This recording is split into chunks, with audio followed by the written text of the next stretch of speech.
সেটার মতোই। সো এখানে কিছু প্যানেলস আছে, এটা একটা প্যানেল, এখানে হচ্ছে অনেকগুলো প্যানেল আছে। প্যানেলের ডিটেলিংটা আপনারা হচ্ছে ক্যাটালগে দেখে নেবেন, খুব সুন্দর করে ডিটেলিংটা করা আছে। এটা একটা প্যানেল থাকছে, এটা আমাদের নেকে চলে যাবে, ফ্রন্ট পার্টের নেকে হচ্ছে এই প্যানেলটা যাবে, এটা আমি এখানে ধরি। আর এখানে আরও দুইটা আছে এরকম। সো টোটাল হচ্ছে কেমিক্যাল লেসের মতো 5টা প্যানেল পাবেন।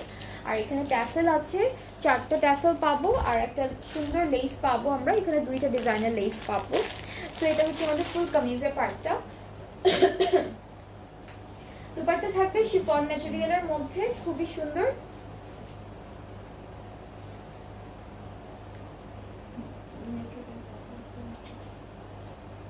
এটা হচ্ছে আমাদের দুপাট্টা, আর ট্রাউজারটা হচ্ছে ক্যামব্রিক কটনের মধ্যে। সো এটা হচ্ছে আমাদের ফুল ড্রেসটি ফাইনাল লুক। যার যা পছন্দ হচ্ছে ইনবক্স করবেন, ডিসকাউন্টে কিন্তু আছে ড্রেসটি। অ্যান্ড এটা প্রাইসটা থাকবে অনলি 6,000